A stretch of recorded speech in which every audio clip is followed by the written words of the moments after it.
360 degree view, পুরোটাই পাহাড়। এই একটা পয়েন্টে দাঁড়িয়ে উত্তরে আপনি দেখে নিতে পারবেন তুষার শুভ্র কাঞ্চনজঙ্ঘা, সিকিম, রবীন্দ্রনাথের মঙ্ক, তাকদা, তিনচুলে। আবার পূর্ব দিকে রয়েছে পানবু, কালিম্পংয়ের মতো পাহাড়গুলো। তিস্তার উপনদীগুলো এই পাহাড়গুলোর মাঝখান থেকেই উঁকি দিচ্ছে। আবার দক্ষিণ থেকে দেখে নিতে পারবেন শিলিগুড়ি আর লাটপাঞ্চারের ভিউ। আমাদের আজকের গপ্প অহলদারা।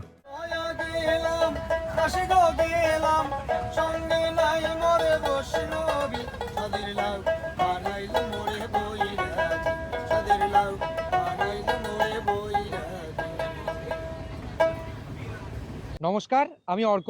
আমি পৌলমী। আমাদের চ্যানেল ট্রাভেল গপ্প নতুন আরেকটি ব্লগে আপনাদের সবাইকে ওয়েলকাম।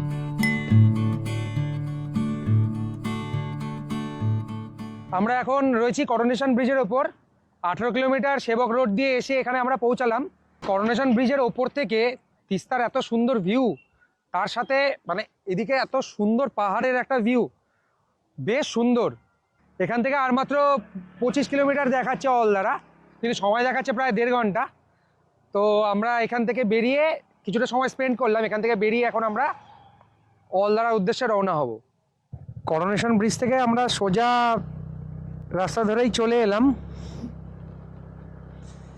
এসে এই জায়গাটা পড়েছে বিরিকদারা। এই বিরিকদারা পয়েন্টটা থেকে আমরা বাঁ দিকের রাস্তায় উঠে যাব। এই রাস্তাটা ধরে উঠে যাব ওপরের দিকে।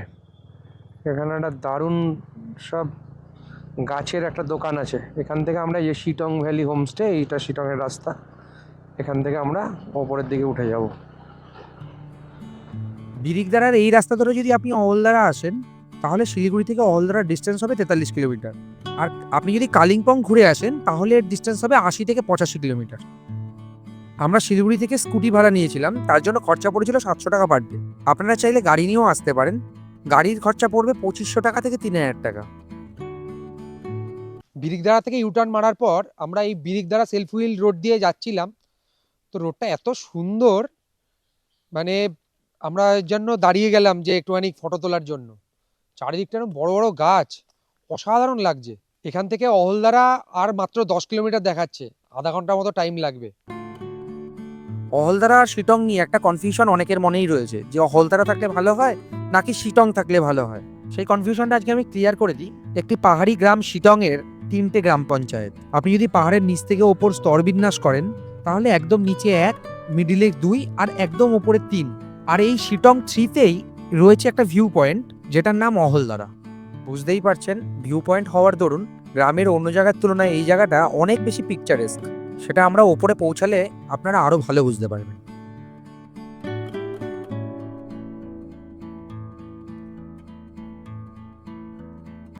এই আমরা আমাদের গন্তব্যে পৌঁছে গেছি। একটা চেকপোস্ট, দাঁড়াতে হবে। আমরা এখন অলদারা ভিউ পয়েন্টের টিকিট কাউন্টারের সামনে দাঁড়িয়ে আছি।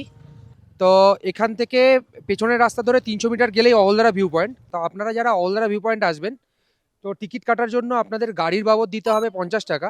আর কেউ যদি বাইক নিয়ে বা স্কুটি নিয়ে আসেন, তাহলে আপনাকে দিতে হবে হচ্ছে 20 টাকা। আর যদি পায়ে হেঁটে আসেন, এখানে শিটংয়ে যারা থাকবেন তারা যদি পায়ে হেঁটে আসেন, তাহলে জনপ্রতি 10 টাকা করে দিতে হবে। এই রাস্তার দুপাশে যত গাছ দেখছেন, এগুলো মূলত সিঙ্কোনা গাছ। Doctor Thomas Anderson, royal botanical গার্ডেনের সুপারিনটেন্ডেন্ট, 1961 সালে প্রথম এখানে সিঙ্কোনা কাল্টিভেশন শুরু করেন। আর এই সিঙ্কোনা থেকেই ম্যালেরিয়ার মোক্ষম ওষুধ কুইনাইন তৈরি করা হতো মংপোতে। আমাদের পৌঁছাতে প্রায় বিকাল 4টে বেজে গেল। এই হলো আমাদের সানরাইজ হোমস্টে।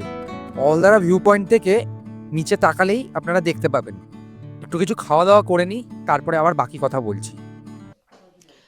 তো আমাদের লাঞ্চে আছে গরম গরম ভাত, দেন ডাল, এখানে ফুলকপির একটা সবজি দিয়েছে, এখানে আন্ডা কারি, ঝুরি আলু ভাজা আর পাঁপড়, আর এখানে স্যালাড।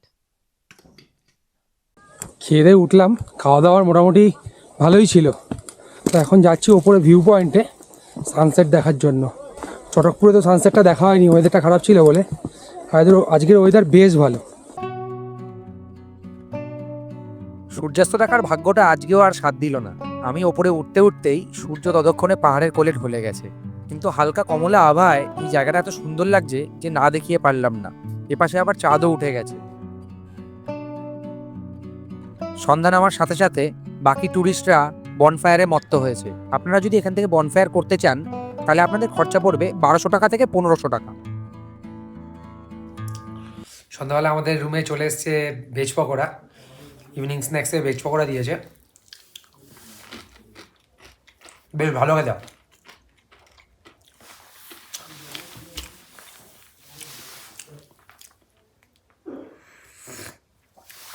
তার সাথে দার্জিলিং টি। স্বর্গের পথে যুধিষ্ঠিরের পথপ্রদর্শক ছিলেন একজন কুকুর, আর আজকে তিনি আমারও পথপ্রদর্শক হয়েছেন। না, আমি কোনোভাবেই যুধিষ্ঠির নই, কিন্তু আমি যে জায়গাটা দেখাতে চলেছি সেটাও কোনো অংশে স্বর্গের থেকে কম নয়। আমি এখন দাঁড়িয়ে আছি অলদারা ভিউ পয়েন্টের ওপরে। ওই যে দূরে যেটা দেখতে পাচ্ছেন ওটা হচ্ছে শিলিগুড়ি, আর আমাদের কাছে একদম ডান দিকে যে আলোগুলো জ্বলছে সেটা হচ্ছে লাটপাঞ্চারের আলো। এখান থেকে এঁকে বেঁকে বয়ে চলেছে তিস্তা।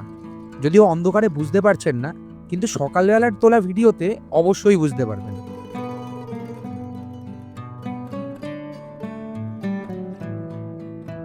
আর এই দিকের পাহাড়টা হচ্ছে কালিম্পংয়ের পাহাড়, আর এদিকটায় ওপর দিকে যে আলোগুলো দেখতে পাচ্ছেন সেগুলো হচ্ছে তাকদা তিনচুলের আলো, আর নিচের দিকটা হচ্ছে মংপুর আলো। আর নিচে ওই যে ওইটা আমাদের হোমস্টে। হোমস্টেটা সত্যিই একটা অসাধারণ লোকেশনে। চিকেন কষা দিয়েছে, ভালোই পিসগুলো, অনেকগুলো পিস দিয়েছে। এখানে আলু ভাজা দিয়েছে, আর এই জায়গাটা দিয়েছে রুটি। রুটিগুলো সাদা, দেখতে মনে হচ্ছে ময়দার, কিন্তু ওরা বললো যে এটা আটার রুটি, বেশ নরম রুটিটা। আমাদের ডিনার কমপ্লিট হয়ে গেছে, খাওয়া দাওয়া মোটামুটি বেশ ভালোই ছিল। তো আমরা শোয়ার তোড়জোড় করছি। এখন ঘড়িতে বাজে রাত 10:30। ঠান্ডা বেশ ভালোই আছে, টেম্পারেচার শো করছে 9 ডিগ্রি। তো আমরা এখন শুয়ে পড়বো, কালকে সকালবেলা সানরাইজের ওখানে গিয়ে দেখা হবে আবার। Good night. Good morning from অলদারা। বেশ ঠান্ডা, টেম্পারেচার যদিও একই 9 ডিগ্রি শো করছে রাতের মতোই, কিন্তু প্রচণ্ড হাওয়া চলছে। আর এখন একদম ভোরবেলা, এখনও সূর্য ওঠেনি। এখান দিয়ে সূর্যটা উঠবে। তো আমি একটু আপনাদের ভিউটা দেখিয়ে দিই এটা কেমন লাগছে।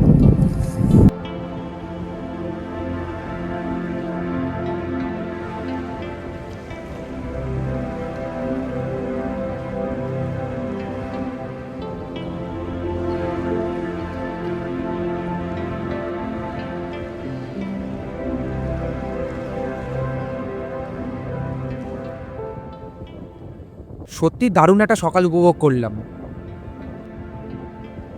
এপাশে পূর্ব দিক থেকে সানরাইজ হচ্ছে, আর সূর্যের প্রথম আলোর ছটায় অরেঞ্জ আর গ্রে শেড পাহাড়ের লেয়ার্সগুলোকে যেভাবে সাজিয়েছে, এক অপূর্ব দৃশ্য। তার উপর উপরি পাওনা কাঞ্চনজঙ্ঘার এরকম রূপ।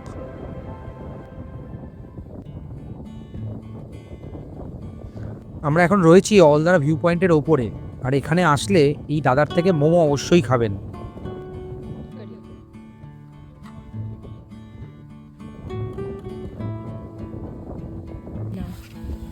जल्दी जल्दी खाइए नहीं तो ठंडा हो जाएगा इधर तक।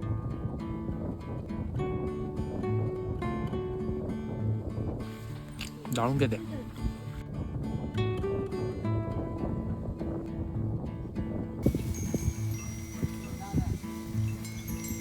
इसका आप कितना लेते हैं भैया?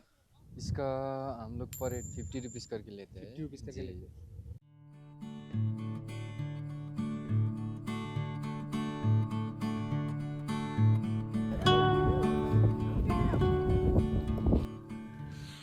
ওইটা হচ্ছে ভিউ পয়েন্ট। আর আপনারা যদি ওই পাশ দিয়ে এসে এই জায়গাটা ধরে আসেন, একটা বেশ সুন্দর জিনিস দেখাই আপনাদের। দেখুন, ন্যাচারালি একটা রবি ঠাকুরের স্কাল্পচার তৈরি হয়েছে এই জায়গাটাতে। আপনারা যদি কল্পনা করেন, ওপর থেকে কপাল হয়ে বেশ তীক্ষ্ণ রবি ঠাকুরের নাক হয়ে সুন্দর নিচের দিক থেকে দাড়িটা নেমে গেল।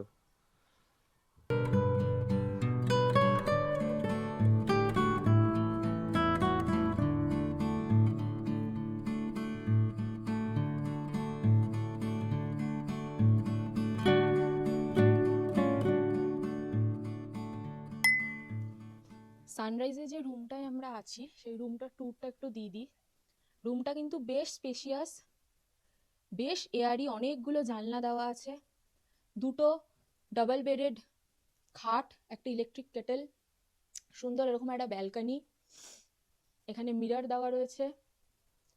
বাথরুমটাও কিন্তু বেশ ভালোই।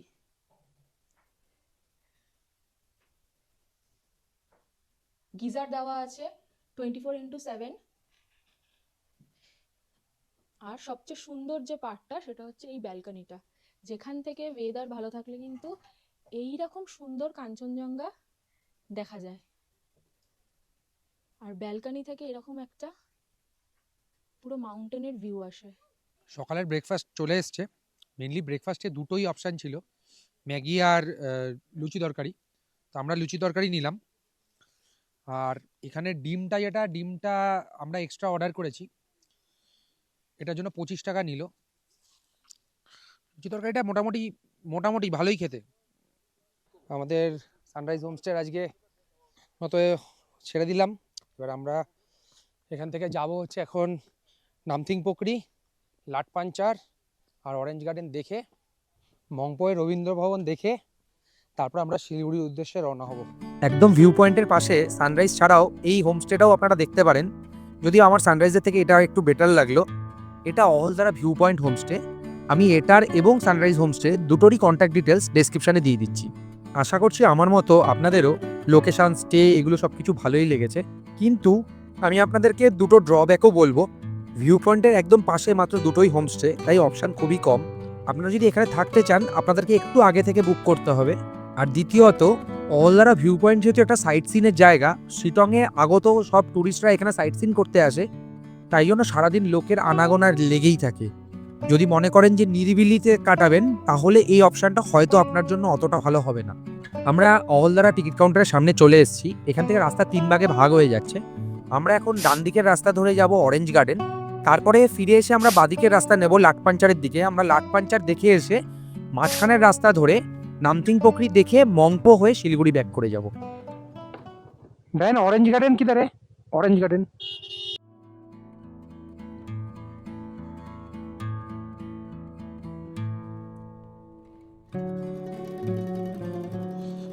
আপনি এখন বিরিকদারা সেলফু রোড দিয়ে ওপরে শিটং 3-র দিকে উঠবেন, এই জায়গাটা এরকম একটা অরেঞ্জের দোকান পাবেন, কমলালেবুর দোকান পাবেন। আর এই জায়গাটা গাড়ি পার্কিংয়েরও অপশান আছে। এখান থেকে আপনাকে এই পেছন দিকের এই রাস্তাটা ধরে ভেতরের দিকে গেলেই আপনি অরেঞ্জ গার্ডেনটা পেয়ে যাবেন।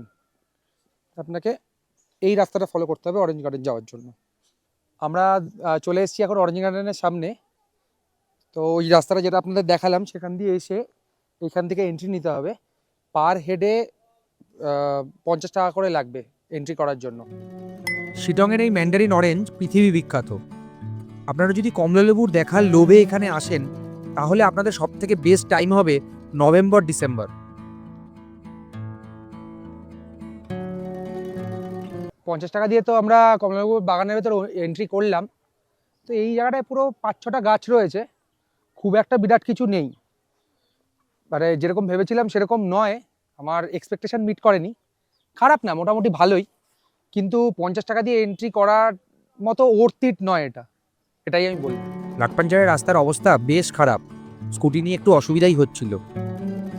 রাস্তার কাজ চলার কারণে আমাদেরকে ফিরে যেতে হয়, আমরা লাটপাঞ্চার যেতে পারিনি।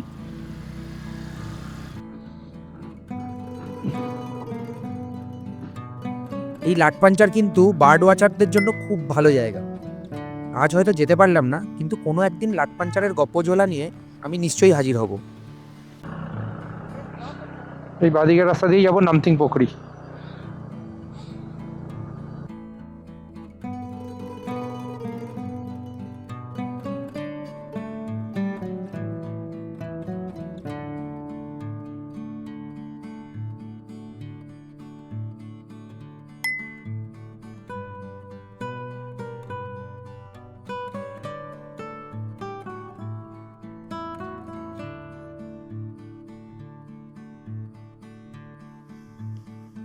আমরা এখন রয়েছি নামথিং পোকরি লেকের সামনে। যদিও পোকরিতে জল নেই, কিন্তু মূলত এখানে ট্যুরিস্টদের প্রচুর ভিড়। ট্যুরিস্টরা আসে এখানে এখানকার মনোরম পরিবেশটাকে উপভোগ করার জন্য। বেশ সুন্দর পরিবেশ, চারিদিকটা পাইন বনে ঘেরা, শান্ত, বেশ সুন্দর।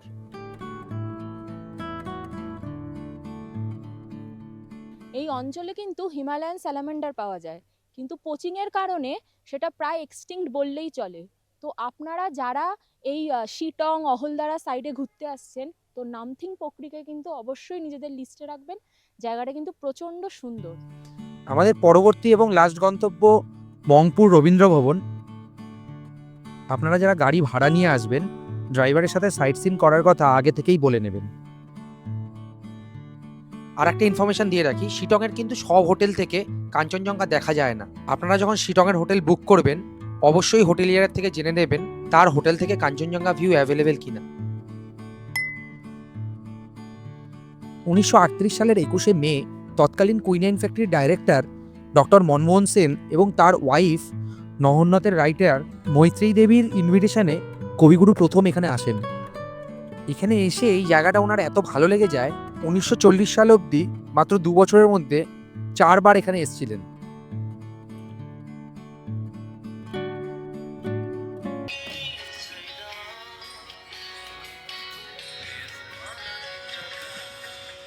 आप जो वीडियो कर रहा है ना, হ্যাঁ হ্যাঁ, अंदर मत कीजिए, ठीक है? ওকে ওকে, अंदर अलाउड नहीं है। ঠিক আছে। আমরা এখন রয়েছি রবীন্দ্রভবন মিউজিয়ামের টিকিট কাউন্টারের সামনে। টিকিটের মূল্য নিল 25 টাকা করে পার হেডে।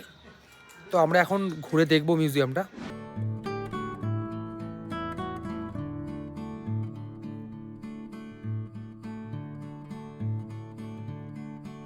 আমরা কবিগুরুর এই মঙ্গল বাড়ি থেকে এখন বেরিয়ে যাচ্ছি। মিউজিয়ামটা বেশ সুন্দর। এখানে কবিগুরুর নিজের থাকার ঘর,